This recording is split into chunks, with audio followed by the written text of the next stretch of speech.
Hi, my name is Seema Chandra and with me is my co-host Sarika Bansal.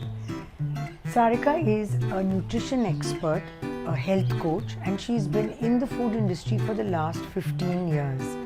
She lives by her wellness mantra, and I can tell you she lays out the most spectacular table ever. Her food philosophy is go step by step, no fat diets, and she believes that the slow and steady always win the race. Thank you, Seema. That was very generous, but you are no less. She's just not a food lover, but she's a powerhouse in the world of food and nutrition. She helped set up NDTV's food portal 20 years back. She was our favorite food show host who introduced us to a lot of global cuisines. And not to mention, she has a master's in public health. So trust me when I say that you are going to have a ball with all her knowledge and stories. Thank you, Sarika.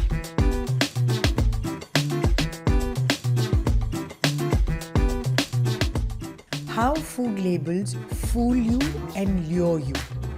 The claims that they make are not always true. Look behind the meaning and see what they really actually mean. Read it before you pick it up. We're going to talk about food labels in Good Taste today. And with me is Sarika Bansal.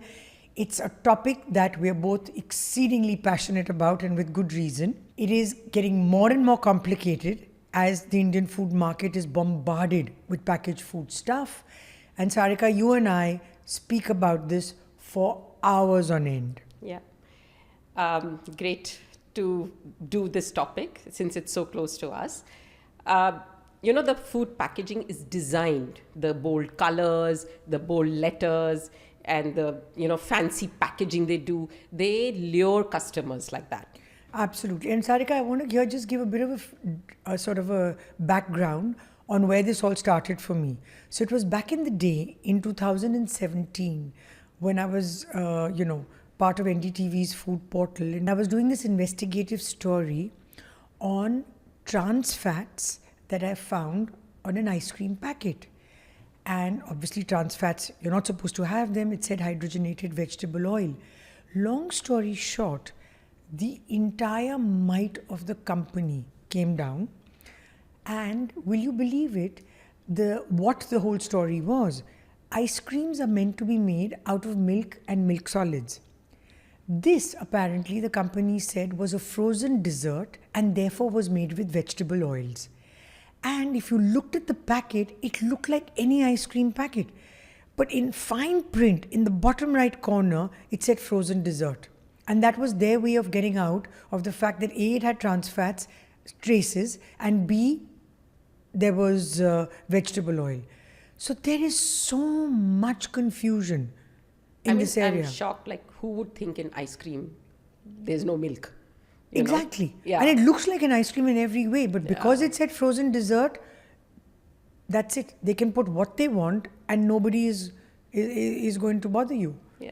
I have a very cute story actually. It started for me also many, many years back. I don't want to name the years. But when I was studying, I did my master's in nutrition, and that's when they told me that, that's what we had a full discussion on about the labels, and so many years back.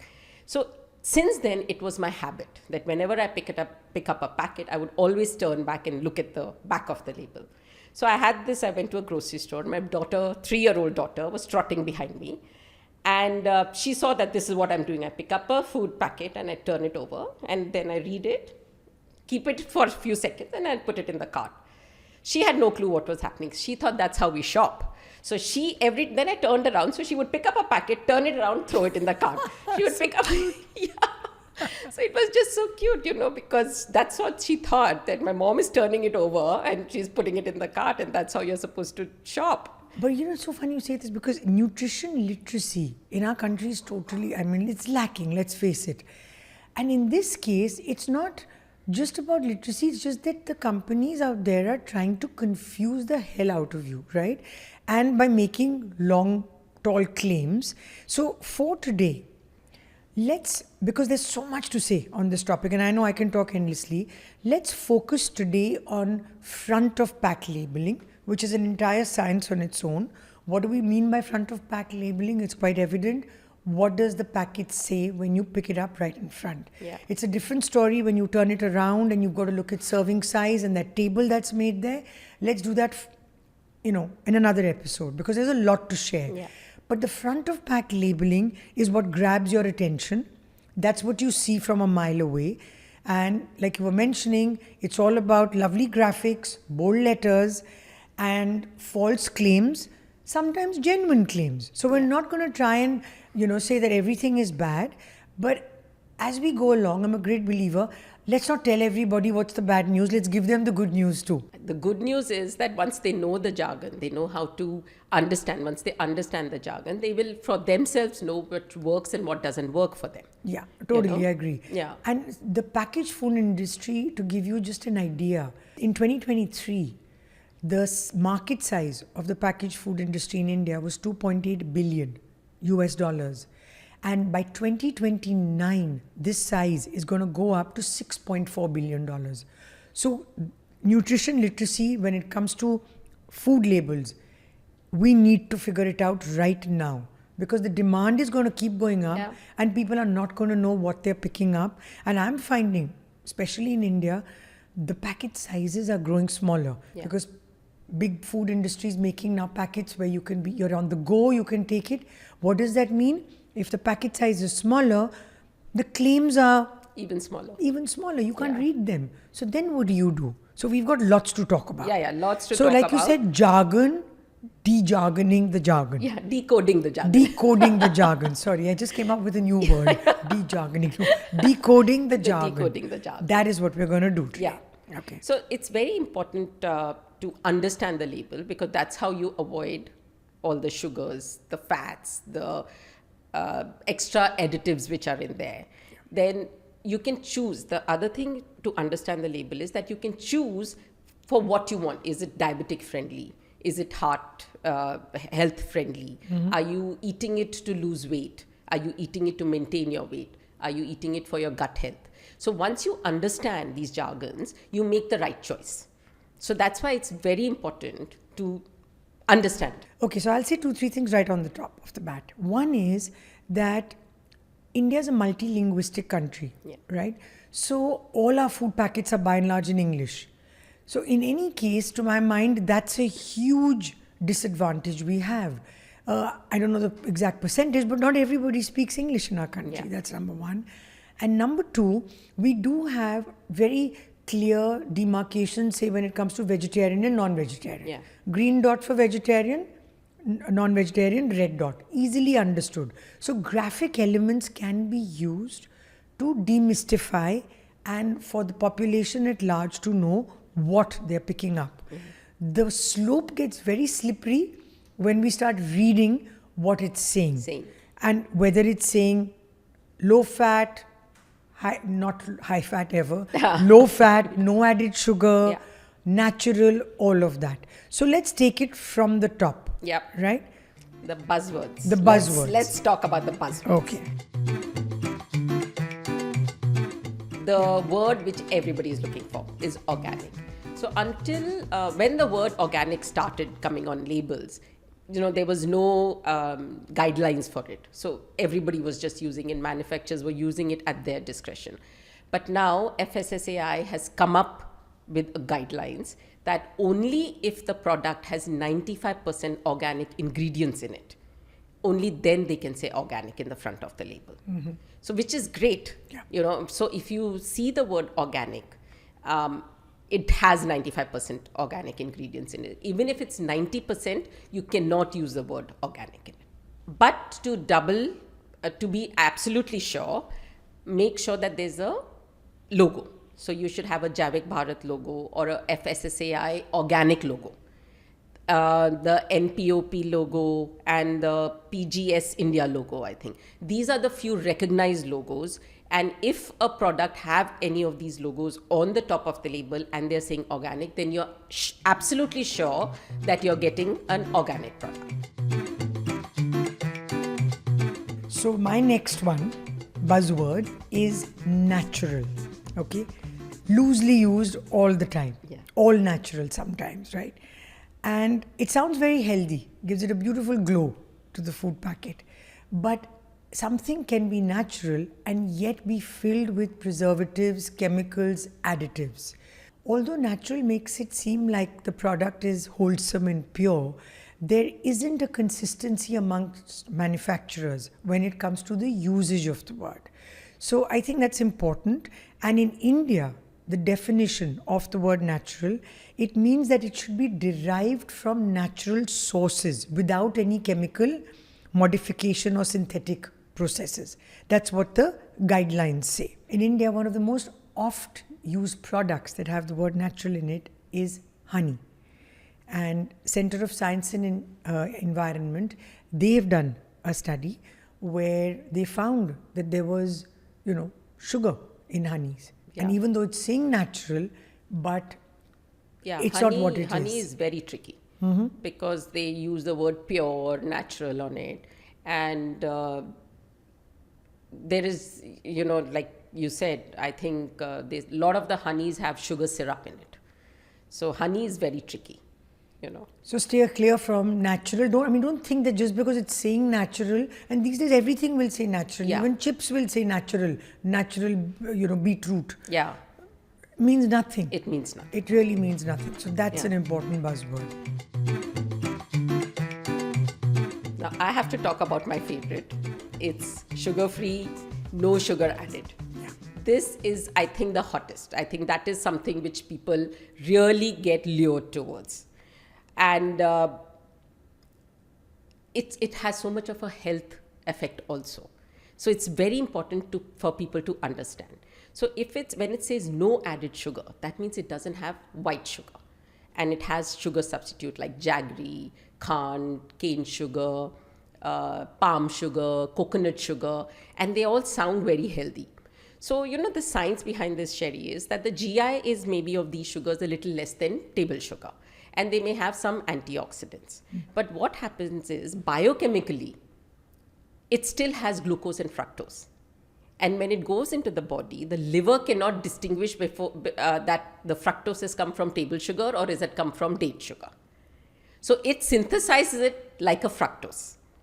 But what it does to the mindset of the people, that's what I want to talk about. When you see a cake, regular cake, and it's made of sugar, you will have half a piece saying, okay, it's sugar and sugar is bad. But you take the same cake and it's made out of gur, you'll end up having 2 pieces. Yeah. Because you think I'm eating healthy. So it's not about which sugar substitute to eat. It's about the quantity of the sugar which you have to be careful about. Right. And the antioxidants, some of these things have antioxidants in them. But the antioxidants also, you have to eat it in a large quantity to actually get the benefits of those antioxidants. So, so you're not getting so much of a benefit. Maybe if you reduce the amount of, like you take that gur cake and you have half a slice of it, you're still in a better shape.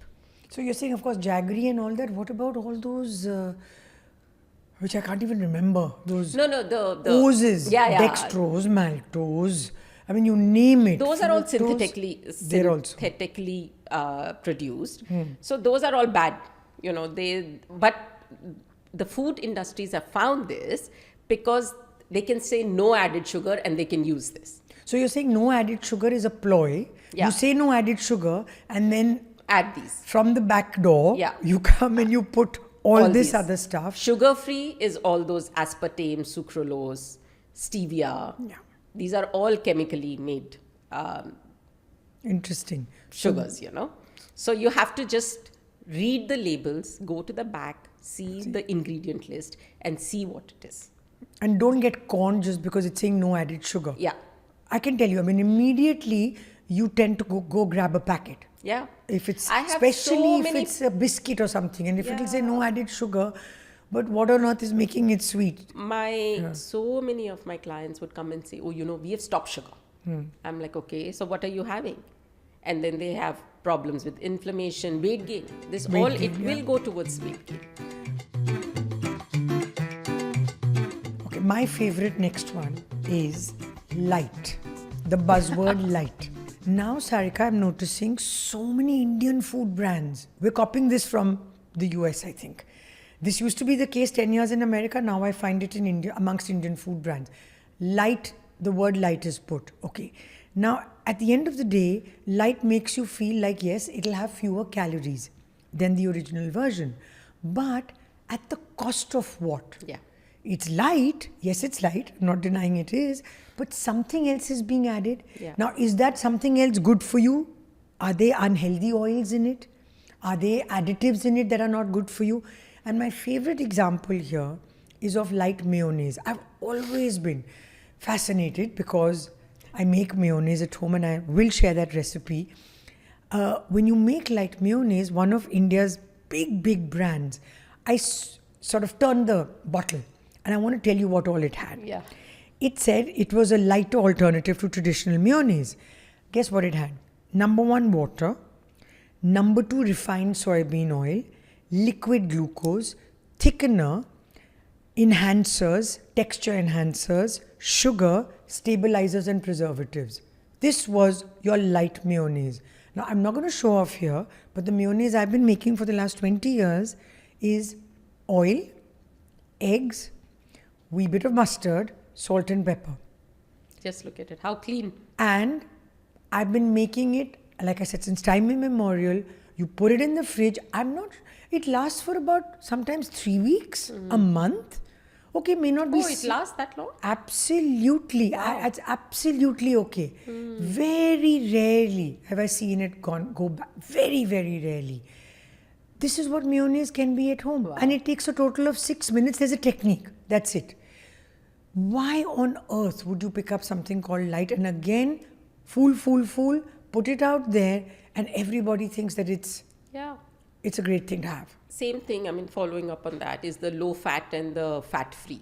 Yeah. Same thing. To reduce one thing, they add another thing. So if you look at these yogurts, it says low fat yogurt. Yeah. And what it is, it's increased the sugar levels in it. In 1 cup of yogurt, those fruit yogurts that come. Yeah. So in 1 cup of that, there's around 2 tablespoons of sugar in it. I have to make an honest confession. There was a time I loved them. And why? Because it said blueberry yogurt. Yeah. And I would say, oh, I'm getting my antioxidants. These are blueberries. No, nothing. Forget it. Yeah. It is and filled with preservatives. Yeah. So now I have become much like you. Yeah. Crush the blueberries, put them in the homemade yogurt and have it. Yeah, that's what once you get to know. Yeah, that's our aim. In good taste, that is our aim today. To educate the consumer so they make the right choice. Talking about sugar, Sarika, one of the things we've all fed our kids growing up in the hope that they will drink more milk is this chocolatey Bonvita, right? We've always known it had sugar, but we've sort of not known how much. At least for myself, I can say that. And there's been this very interesting online passionate influencer, if I could call him that. His name is Revant Himmat Sinka. He's gone to town telling people about food labels and how bad so many products are in making whatever false claims that they do.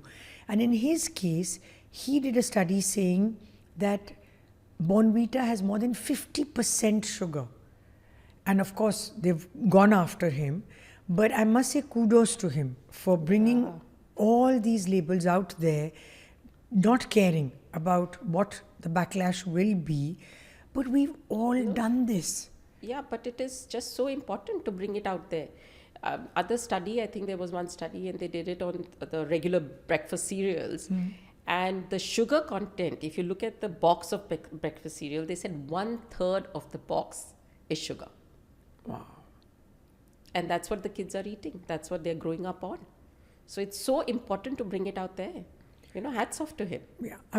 Again, as I said, in the US, they had started talking about breakfast cereals and all of that many years ago. There's been a lot of movement. In India, not much so.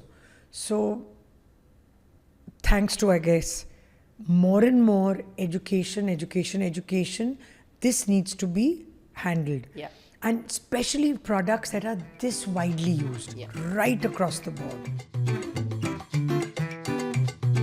Okay, so the next jargon, which people nowadays, especially after post-COVID, I think, is immunity boosting. That, I think there is no regulation. FSSAI has not come up with any guidelines for it. So people use it as per what works for them. That and gut health, sorry. Gut health is another thing. Probiotics, everything has probiotics nowadays.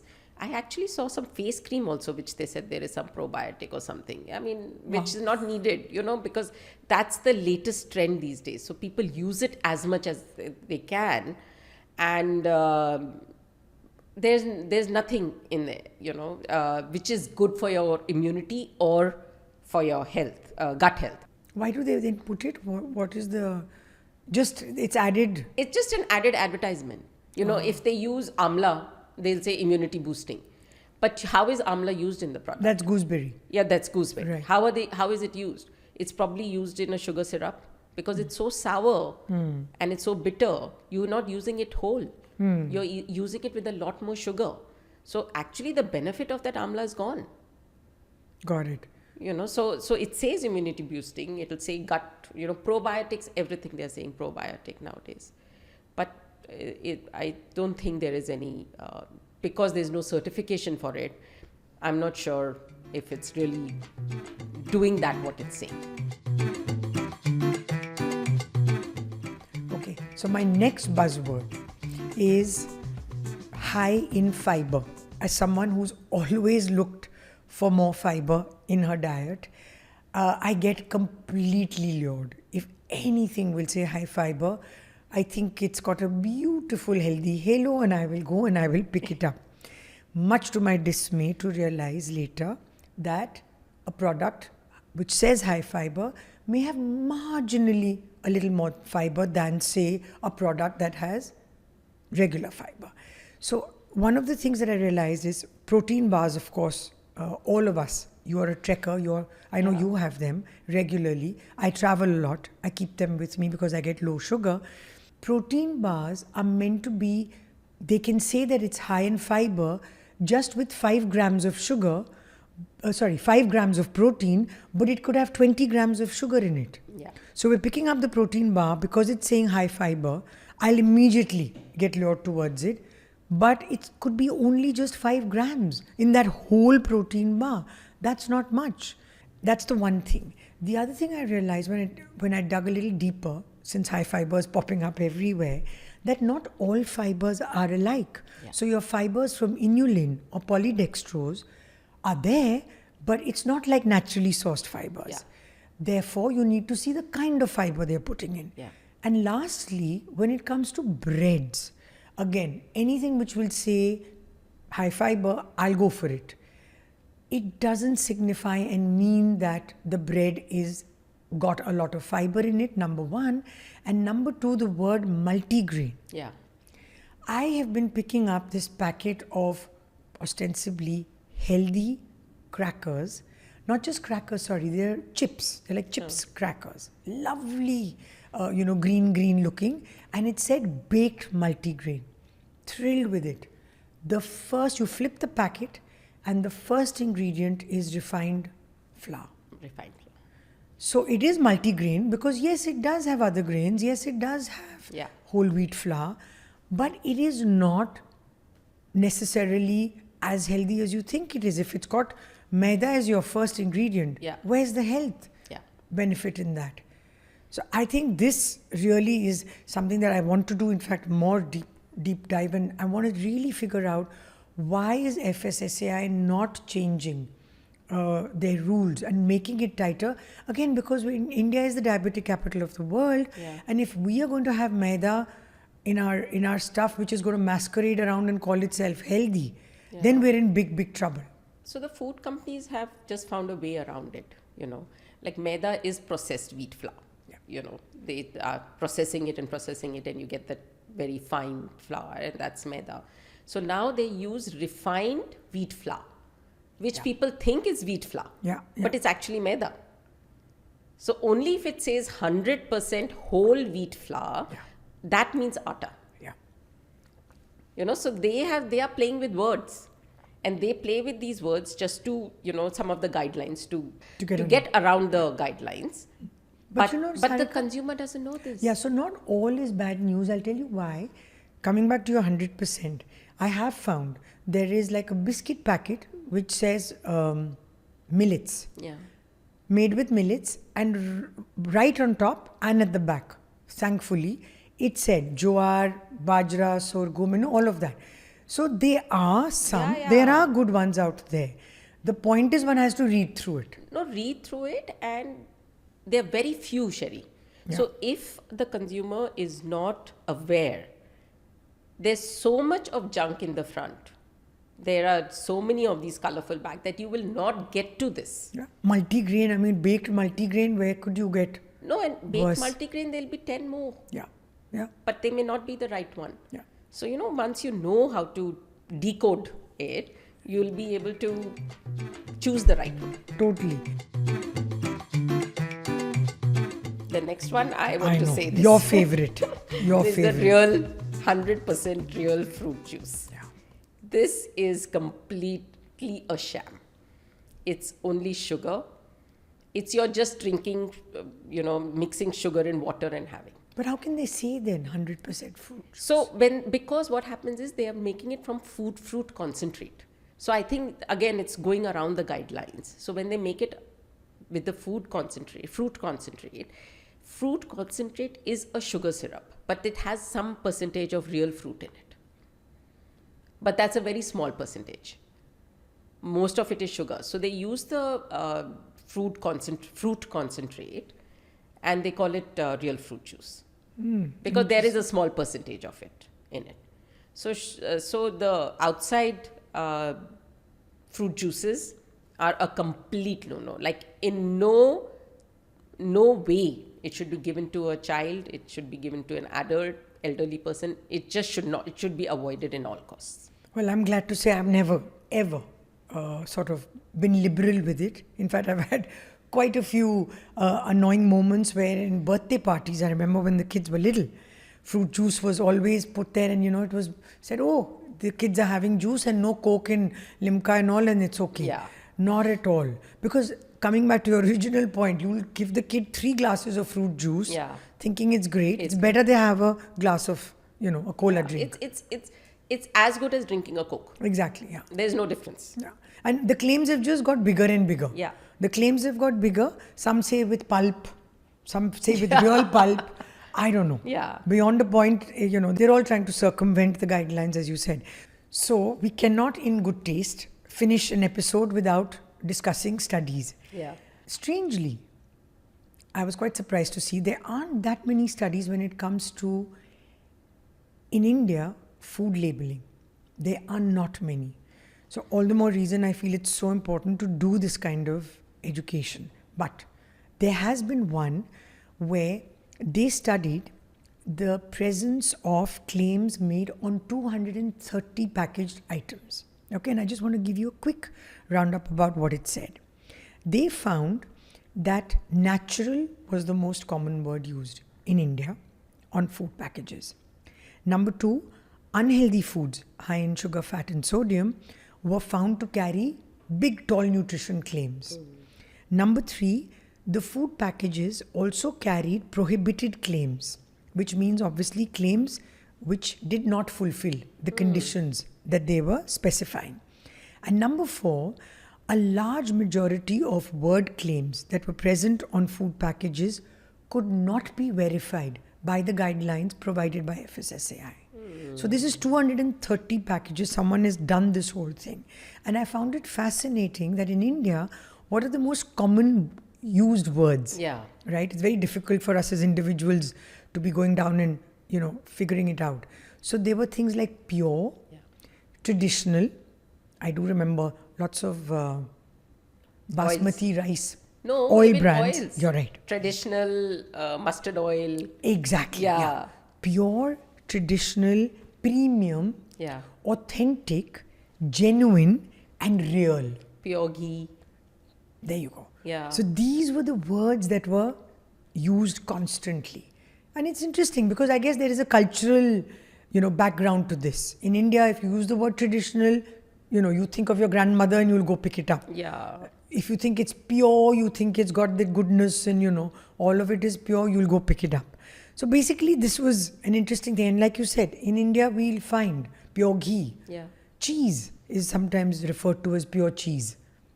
God alone knows what Yeah, that yeah, means, yeah. you know. So the next word which we see a lot on the front of the package is cholesterol free. So FSSAI has come up with the guidelines of this. So when you say cholesterol free on your packet, it should not have more than 5 milligrams of cholesterol per 100 ml or 100 milligram. So if that is true, only then you can put cholesterol free. So at least that's it. When you have a guideline, then it's so easy for, for the consumer and for the industry, I guess, if they want to follow. Well, interesting, because the same thing is true for low in saturated fat, Yeah. which again you're seeing. Yeah. Because people have understood that saturated fat is not good for you. So, of course, it'll say zero trans fat, which is to be expected. Yeah.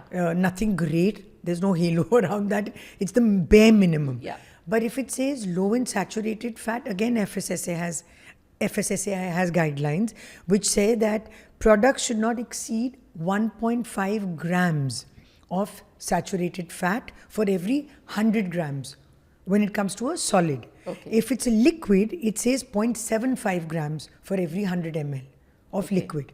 If that's the case, you could say low in saturated fats. Yeah. So there are guidelines, and I think they should be But you know stuck what is to. just FSSAI hasn't come up with anything for heart health. So on our oils, a lot of time we see heart friendly. Yes. And that is used loosely.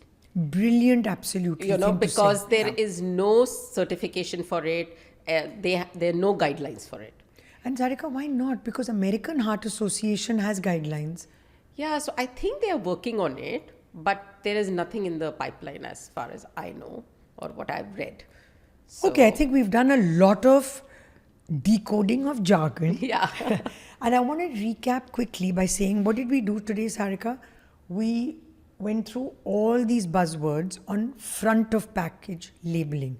We will do another full episode in Good Taste when we talk about The back, back. which is the real story actually. True. Yeah. Absolutely. You're so right. It is the real story and we need to talk about it. But here we should also tell everybody that it's not all bad. There are good products out there. Yeah. Slowly through all our episodes in Good Taste, we would love to actually bring out products, talk about them more, discuss. I mean, just to give you an example, I picked up yesterday chickpea popped chips and it said all natural, plant-based and gluten-free. And to my heart's delight, when I looked at the back, it was zero additives and flavoring. It was made from chickpea flour, rice flour, potato starch, rice bran oil, and barbecue seasoning.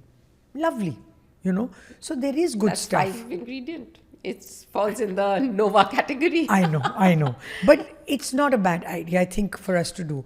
And I just also want to add here, Sarika, that I've written many papers on this as to what the world's best practices are when it comes to food labeling.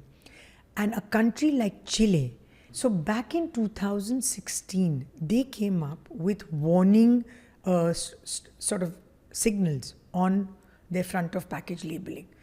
And it has had such an effect, of course, coupled with other policies in that country, where the consumption of SSBs, sugar sweetened beverages, went down and children were eating healthier. So I just want to end by saying that surely if they can do it, so can we. So, FSSAI is doing a lot of work. I was working with a food company, and when we were looking at packaging, we were told that FSSAI has come up with guidelines that you have to put a traffic signal on the packet. It hasn't been implemented 100% yet, but they are coming up with signals like that. Red, if I think red is too much oil or something. If it's excessive in Yeah. terms of sugar, salt, sodium, Yeah, fat.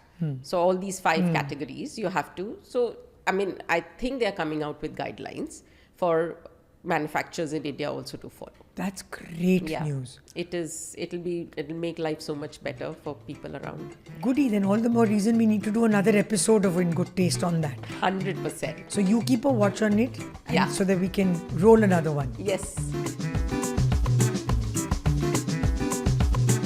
If you found this podcast interesting, please like, share, and subscribe to our podcast In Good Taste, where health meets flavor.